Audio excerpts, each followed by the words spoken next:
It's Sunday, guys, so you know what that means. Time to take off this shade cloth and give you guys a tour of my small space desert garden. Hi everyone, welcome back to my channel. I'm Shamira Benson, one part of Team Benson, and we are going to tour my small space desert garden. It's a bit neglected, but it's okay. We still have some things growing out here at 116 degrees. Let's see what we got. Alright guys, so for those of you guys that are new to my channel or you haven't heard, we finally got our land. So we got land in zone 9A, so we're going to be like a couple degrees cooler, but it's still in Arizona, just about 2.5 hours north of here. So we've been going back and forth to there, and that has left my garden a little bit neglected, but it's okay. We still have food growing. So guys, we're gonna start over here with the green part of my garden, the pretty part. We have some zucchini right down here. I did lose my Malabar spinach that was in this cinder block, guys, and that's because I forgot to water it when we left. But I will just plant another one right there. We have zucchini. We have some squash right here. These ones are Mexican gray squash. And then we have another zucchini right here. My zucchini is still not fruiting yet, but it's growing. It's growing a lot.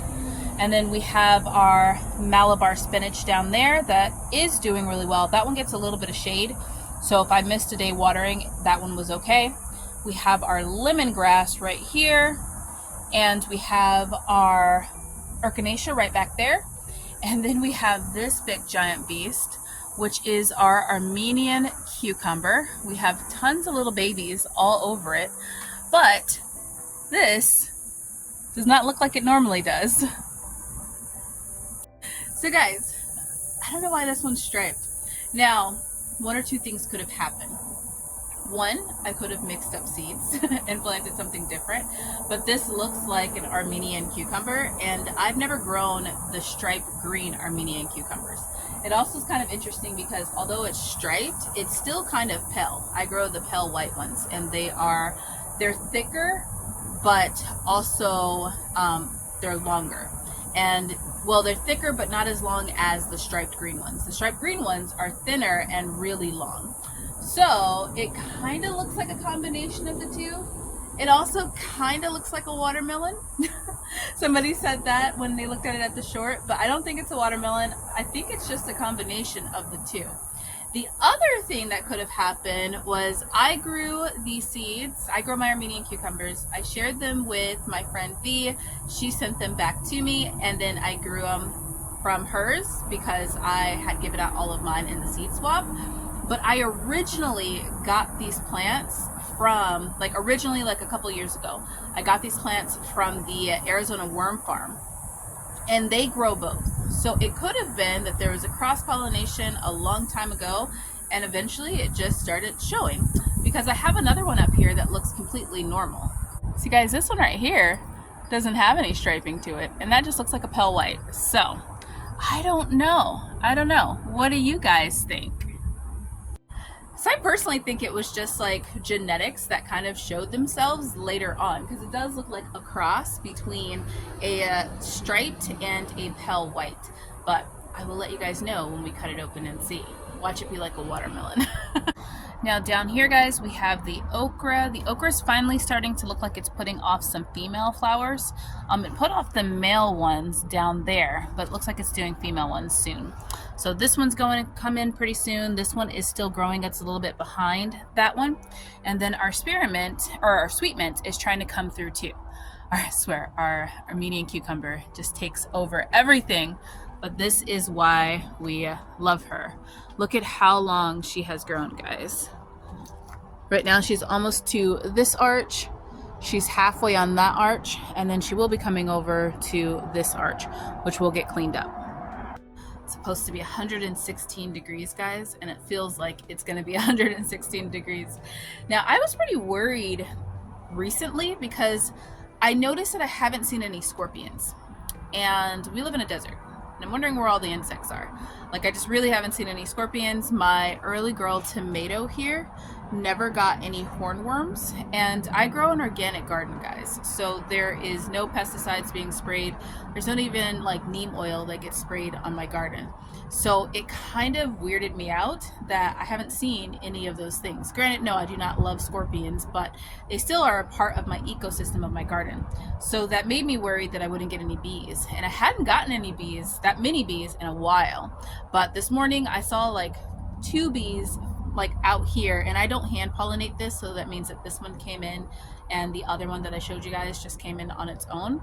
So yeah, we're gonna see how it goes. But are you guys not seeing a lot of insects too? I saw another YouTube channel that was mentioning it, and yeah, I thought it was just me. Now down here in our medicinal bed, we have some evening primrose that is still growing, and then we have our yarrow. I'm starting to think that those are the only 2 things that are going to be able to grow in here, because I feel like come the fall, they're all going to bush out and just really kind of take over. And both of these look like plants that kind of take over things. And I still don't know what that is back there. I thought it was a hollyhock, but I'm not sure. So we're just letting it grow. I know it doesn't look like a weed, so we're just letting it grow and seeing what comes of it.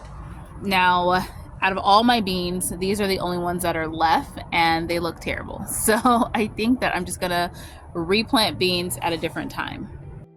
Guys, I was kind of disappointed because I wanted some beans to grow right now, but you have to be very on top of your monsoon garden. And the thing about our monsoon garden this year is that we're getting a lot of humidity, but not like a ton of rain. It's like it's raining a ton everywhere around us. Like our friends like 2 feet up get like a ton of rain, and we just don't. So I'm like, what the heck? So my garden is not as happy as it could be right now, because we're only getting like small showers for the monsoon, not those really big deep ones. I'm hoping that maybe come August we get better rains, but we'll see. The spring we got really good rains, actually more than what we normally get. Okay, shade cloth is back up, and now we're gonna move on to our middle section. Not a lot's going on here, mainly just the trees, but we do have some peppers and some eggplants. We also have this. You guys see this right here? This is some ginger. I don't know if you guys remember when I grew ginger and was completely grossed out by it from all the worms eating the ginger, but it seems like the ginger just keeps coming alive. I'm just gonna leave that in there. Now underneath here we have our one shishito pepper that is still doing pretty good. I feel like I've missed this side watering, so we're gonna have to come back through. Okay guys, we let the AC turn off and I watered in the meantime. So we have our eggplant right back there. That one is Miss Eggy. She is our 6-year-old eggplant. And then we have her daughter, Big Nisi. These ones are both Ichabod eggplants. We have Diane. Now Diane looks like she's dying, but see all the new leaves? So she just basically went dormant. This one is a serrano plant. It's another one of our namesake plants. And she just went dormant, and now she's starting to bush back out and also grow like more stems. Like her stems are growing pretty good. So we're just going to continue to water her and keep her covered up with shade cloth. My turmeric, it looks like it died, but this one started coming back. So I'm just going to keep it going in its pot. I'm probably going to give it some more soil and see if that helps it. And yeah, we're just going to go from there, guys. But look at this right back there. That is my chocolate mint. The chocolate mint's coming back. So guys, I'm excited some of my mint plants are coming back. I have my sweet mint, my chocolate mint, and then also my stevia. Let me show you that. So the stevia underneath here is also coming back. So we're just keeping it under shade cloth, and it is growing back nicely. It has a cucumber over here with it, but it looks like that one's not really doing anything. That one is a Space Masters, but yeah, once again, not doing anything. We have our beautiful mulberry, who's just patiently waiting for us to take it out to the land and let it live its best life. Right around here, we have our Mexican dwarf lime that is also patiently waiting for us to take it out to the land. We have Yuli, which is our grapevine. This one I was going to put on an arch, but I think that I'm going to take it out to the land too. So I might put like an arch just with it, and then that way we can easily remove it. And then we have our curry, which look at how nice our curry is looking, guys. It's standing tall. It also bushed out right down at the bottom too, because it wanted to do that. And this side I am letting go because it has some seeds on it. So these seeds I'm gonna sprinkle on our land because this one is also going out there. Guys, I feel like the best decision I could have made as a gardener was to plant some of my trees early. Like, we have been planning on buying land for 9 years. We actually have been married for 9 years, and we've been planning for 9 years.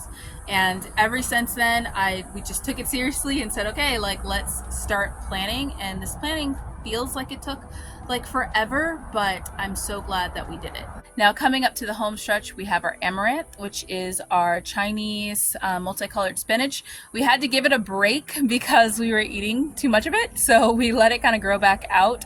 So these are all the little baby leaves that are starting to bush back out, and we have one right there too. And then we have a surprise one that came up right here. This has been a good green for us. Now this is a grain, so it gets like these really pretty blooms of like purple, like, or not purple, but like a burgundy, like flower type situation, but it's a grain. So we eat it for the leaves during this time of the year, and I do try and let it go to seed too, so that then I can try and make something with the grain, which we don't have a lot of them, so it's like you only get so many like grains to do something with, but it's a nice little addition. Things we have alive here are our temporary beans. They're in the worst position ever. I wish that I had them closer together and trellised up against something because our corn died, which was our plan, but the temporary beans are alive and doing well. So, and that one's just randomly over there. So guys, that is it. That's my hot desert garden. I'm putting back all of my shade cloth because we are reaching 116 degrees today. Yay! It's moments like this I wish I was up north, which it still actually would be like 107-ish, I think is what it's supposed to reach today. But 107 feels way better than 116. But until next time, grow yourselves a garden because even a small space can provide you with tons of food. Bye guys!